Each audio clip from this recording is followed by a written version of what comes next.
Hello Leo friends, I'm Annie Botticelli and welcome to my Leo January 2022 Astrology Must-Knows Horoscope Forecast. Definitely go to anniehelpsyou.com. That is the interface for all of the free goodies that I make for you each month, and there are a lot, including a new perk when you sign up for my free email newsletter where you can run a birth chart for free so that you can use the information that I give you in these videos in an even deeper way. I've been working on this for a while, trying to get you access to this, so I'm very excited to launch this now. So if you would like to have free courses, you can also go to lumelife.com, L-U-M-E life.com, including my free Unleash Your Money Magnet course. And if you'd like to be a professional astrologer and earn money as an astrologer, you can also see my mastery course there. This is for you if Leo is your sun sign or your moon sign or your rising sign or whatever you watch for, including Mercury, Venus, or Mars. If you like to go that deep into your chart, this is going to have part of your astrological picture. What we talk about here is going to be for you. And if you are a very late degree Leo placement, so we'll say August 15th through the rest of the sign or 23 degrees through the rest of the degrees, then I also suggest you watch my Virgo report, because you late cuspy people have a more complex read and you will benefit from watching both. What do we have going on in this new month, in this new year? We've got a lot to celebrate, and I'm happy to bring it to you piece by piece here. First thing that is a must know is that we're stepping out of the major heat of eclipse season, which is exciting because, as you know, eclipses tend to bring a lot of anxiety, a lot of foreboding about what is going to happen, and a lot of times those changes turn out to be really good. But the not knowing and just the electric nature of the time makes you feel like you're having your finger stuck in an electric socket for an extended period of time. So that's going to start to be shifting, and the new normal from whatever changes came from the eclipses are going to start to settle down. So that is very positive and helpful. The second thing is that this is a major must know, that we have a lot more nice aspects than salty ones this month. And that definitely, tells us about the imprint that we're going to be experiencing from the general horoscope perspective. Okay, so definitely have more sweet aspects than salty ones, and you're going to feel that. Things will be much smoother with the communications with the stars. And that's another perk, actually, when you sign up at anniehelpsyou.com for my newsletter, is that I do a write-up of all the sweet and salty aspects, and that's delivered to you in my general write-up of the month, 1 month early, into your inbox. Something else to celebrate is that Saturn square Uranus is going to start to dissipate. Now, some people will have been experiencing that as more shutting down of things. Some people will experience that as more opening up of things. It's a pretty intense transit, and it's one that really marked 2021. But the good news here is that with every day we move into January, it's starting to dissipate, and it's not going to come back really into front and center again until August through November of 2022, and that will be the final clash, and that storyline will close. So, we're just getting a little bit more relief. December was really intense because of the eclipse and because of that clash. So it's just, you can see multiple themes coming in of just like, okay, a little bit more lightness coming from, stepping away from the intensity. So that is a very good thing. Something else that is a major must know for this time is that this is a Mercury retrograde time, okay? And there are a lot of important things to know about Mercury retrograde. I have a separate video on that, but I'm going to just hit the highlights here and give you the dates so that you know the astrological tides are coming in and what that means and what you can do with it. So when the astrological tides come in, it's a time to do things more inwards and backwards and just handle things closer to you, kind of like as you would with a message in a bottle on the shore of a beach. If you're trying to launch that out to get out to sea, you don't want to do it when the tides are coming in. You want to just kind of do things on the beach, fine tune your message, get everything all set. Then when the tides are going out, this is the next major must know, we've got a big, beautiful open window that's going to feel even more like a new year than now, starting from February 23rd through April 27th. That's your big open window if you have to make big purchases, make big decisions, weddings, engagements, moves, big new launches of your business. If you're launching your life's work and, publishing a book or doing something where it's brand new and you're bringing something out in a big way, the tides will be going out from February 23rd through April 27th. And we'll have in between all of that Aries energies, which will be the astrological new year in March. And, it will really, things will really rev forward at that time. January is going to have some feelings like a new year, just coming from the wrap up of the Sagittarius Gemini eclipse cycle. That's really coming to a close. So you'll feel like a lot of karma and a lot of things kind of being left off of you. And so that you'll feel that. But with the Venus and Mercury retrograde, things are, it's not going to be raging and blazing forward. There's still going to be things you have to deal with right in front of you, taxes. If you want to buy a house, you might be having to go through and do all your money stuff. There's just like a lot of tedious details of things that need attention, meticulous attention in every area of your life right now to be able to. You have to take care of those things before you can launch into your next phase, which is going to, be coming soon. But this time is a time that's marked with some confusion, some uncertainty, some calling into question of things, truths that you held before. Things that seem stable or certain might get a little shaky. And so if you just know that for January and for the first, half of February, pretty much, you're going to be in this, then it helps you because you know that it will pass. Now, the whole Mercury retrograde cycle runs from the end of December, the last couple of days of December through January 14th of the pre-shadow transit. Then the retrograde is from January 14th through February 3rd. Then the post-transit shadow is from February 3rd through February 23rd.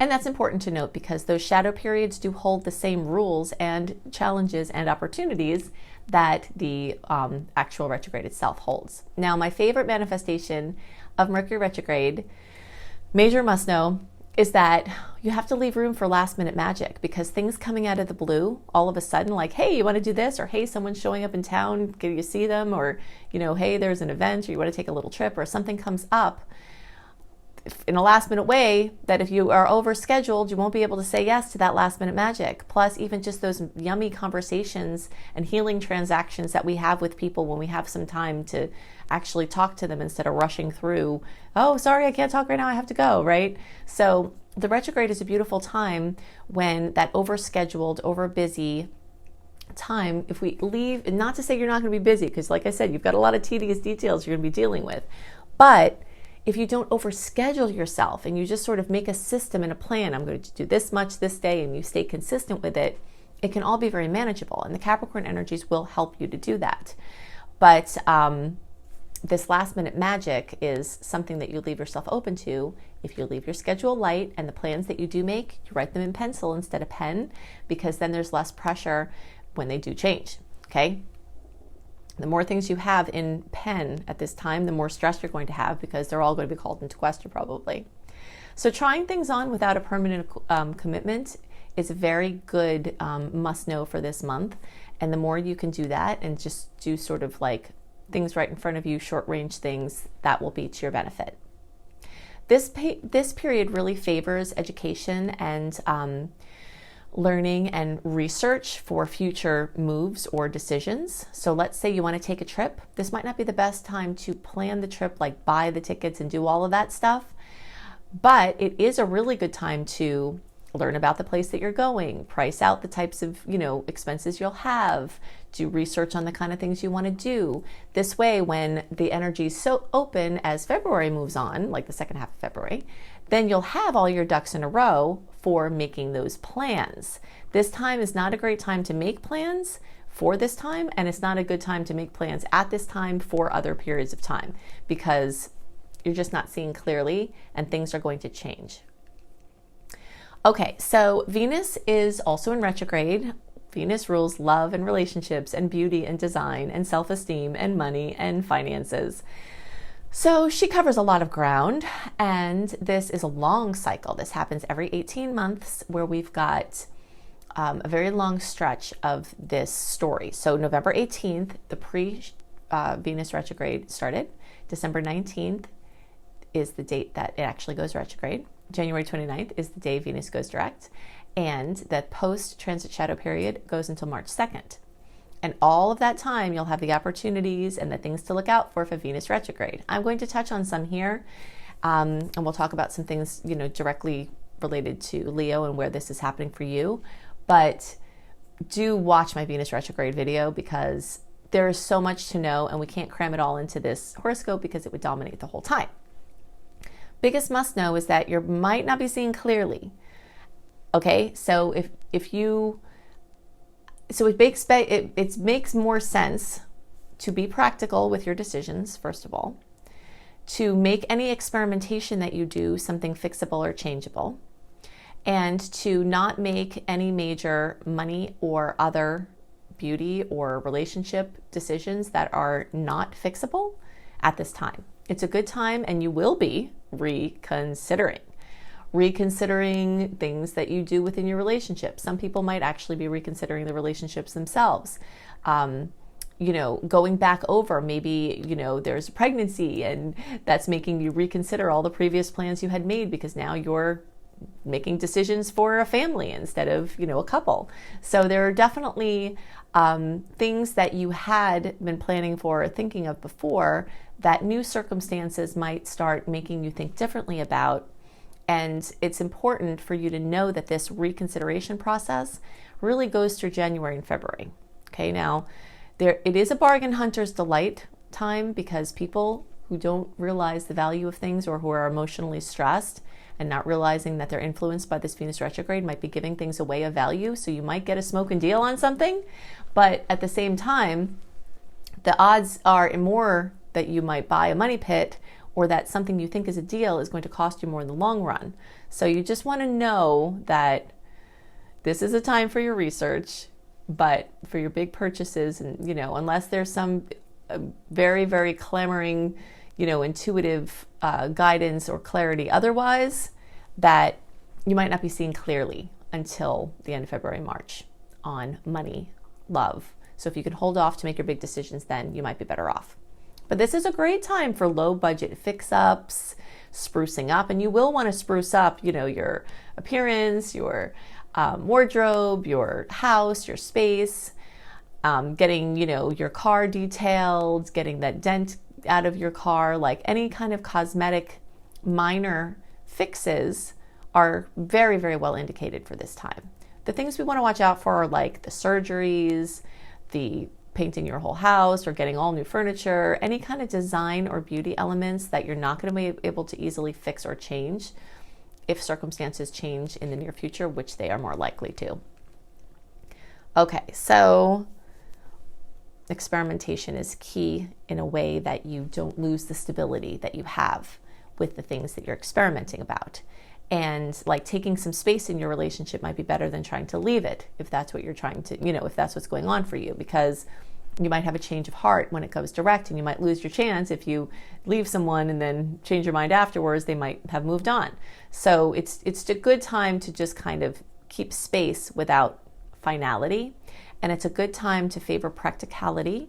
It's a major must know. And it's also another major must know that function is more important than design right now for like a more permanent thing. So if you're going to put some money into something and you're like, you really need, I'm using the example of like you can't get your RV in and out of your car, your driveway rather, because there's a ditch, like covering that ditch so that your RV can go in and out more.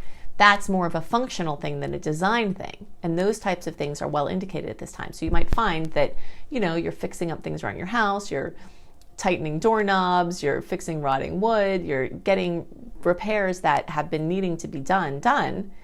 And that's a good use of the energy rather than trying to do big design projects, because those are the things that you might change your mind about or some other change might occur. Okay, so next major must know is that all of these energies in Capricorn will bring focus and discipline, which is great because we've just been, having a Sagittarius spree, which has been amazing for Leo, but things could get out of hand with spending or decisions or over, doing or over committing. And so this is a time kind of to buckle down, to get more serious. Some people might have some sobering reality checks. Those things might turn out to be really good, especially for your future planning. If you're planning some kind of big, future financial expenditure, this is an amazing time to take stock.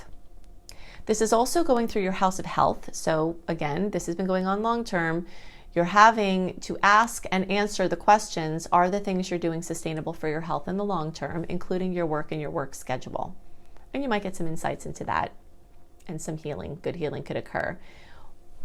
Changing your diet, experimenting with things like that, also a good time for that.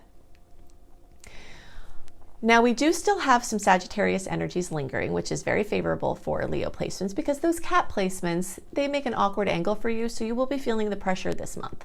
But again, feeling the pressure doesn't have to necessarily be something to dread, because sometimes we need the pressure to accomplish something.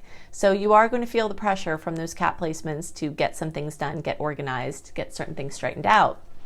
But the Sag energy is still there, making a nice angle for you and adding more lightness and optimism and creative solutions to this more kind of serious time. Cap energies can bring some sort of somberness and things like that as well. So hopefully that's just from a practical standpoint. Every Leo is going to get kisses from the trine with Mars. If you are from 0 through around 13 degrees, you're going to, or if you are from like the end of July through around August 3rd or 4th, then you'll get your kiss from Mars in December.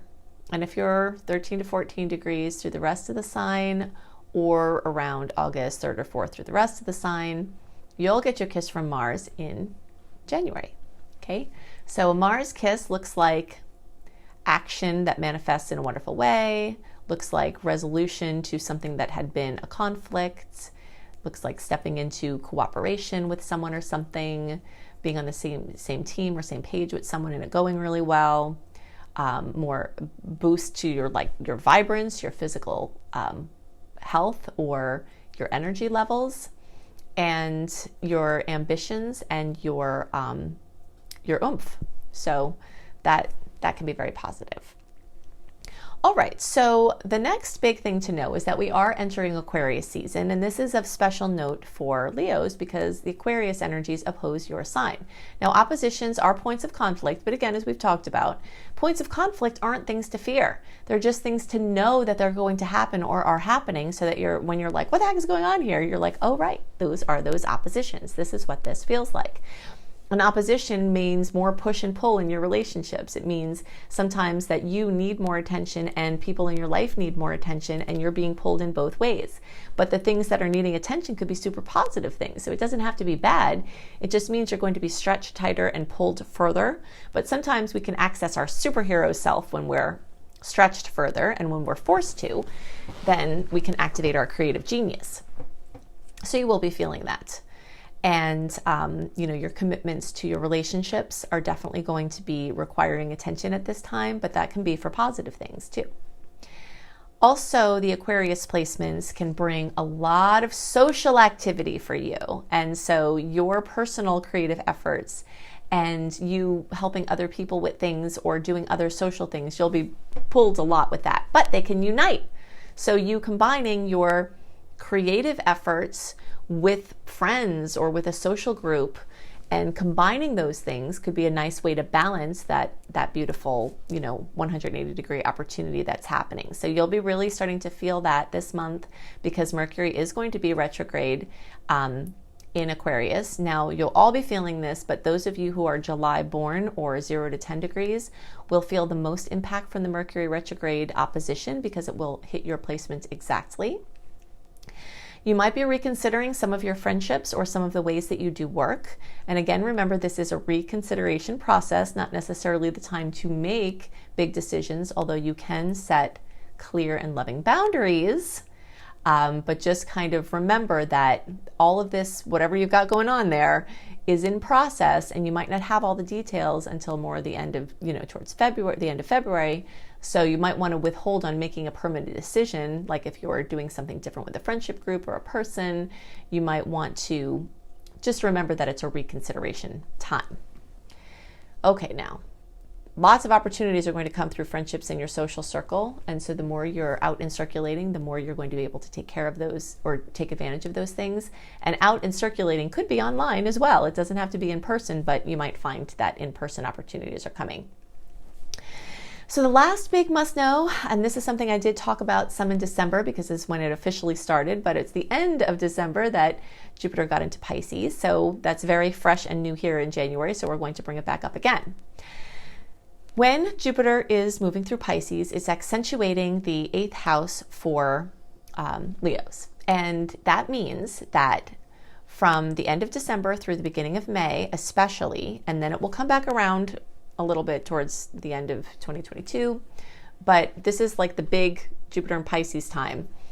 All Leos are going to have expansion to their other people's money sector. So this can mean you're thinking about your money versus you're thinking about your money as more of a shared resource and thinking about like family planning of finances. Your parents or relatives might have something going on where they're sharing or helping you. You might be helping children or other people with money. It's basically other people's money and the combining of money. So, government, taxes, anything having to do with loans, debt, paying off debt, getting access to a loan is very much expanded. So if you have been wanting to get a loan, like for a big purchase or for capital improvements or something with your business, the odds of you getting a loan in this time are extremely increased. And the odds of you stumbling into a situation, like, really be looking out for, and this kind of ties into those friendship things I was talking about before. Like, let's say you're trying to buy a house, and things are kind of crazy, right, with that at this point. I know in the United States it is, at least. I think everywhere it's going on. But if you're trying to buy a house and through the mainstream way of doing that it's not working out, you could stumble upon a person who's a friend who wants to hold to the note for you, or loan you some money, or give you a lease to own option for a home that could allow you to have more time to get regular financing. So be looking out for those kind of deals, because if you're the person who's loaning the money, you could be getting good income from your decision and helping someone. And if you're the person borrowing it, you could be getting a deal that's a little bit alternative than what you might have been looking for to begin with. All right, so definitely you want to keep your search for money, if you need it, very wide. All right. Finding money, winning money is also more likely at this time. So you're stepping into a time with more luck and more focus on finances that are shared and money coming from different places. And this can also be a very wonderful psychological healing time and esoteric understanding expansion time, where your metaphysical or your deep psychological space is enhanced or improved in a fantastic way, and your deep intimate relationships. Okay, so Jupiter wants to help you to have more intimacy and fulfillment in your relationship space, and it wants to teach you how to use your power more wisely and to heal from where other people are not using their power wisely. Okay, so I've given you lots of information to help you make the most of this new month and this new year. If you would like even more information, I have a lot more resources for you. Go to anniehelpsyou.com, or you can click on the link below this video. If you click on the little more button with the arrow, the notes will be revealed and the direct link is there. And if you would love to be an astrologer as your profession, or just earn a little bit of money on the side from your love of astrology, or just help yourself and your friends and your family without charging, you will love my Becoming a Professional Astrologer Mastery course. As you can see from all of the things that I do, I'm a teacher. I love to teach astrology. And if you think I put a lot into my free resources, you should see what goes into this crazy comprehensive course, Becoming a Professional Astrologer, which you can see at lumelife.com, L-U-M-E life.com. This link is also in the notes underneath the video. I also have a book. I have multiple books, but the book that is most about astrology is called Planetology, and you can see that at any major booksellers, and it's actually on the shelf at all major booksellers. I hope you have a wonderful month, and I'll see you next month. Bye!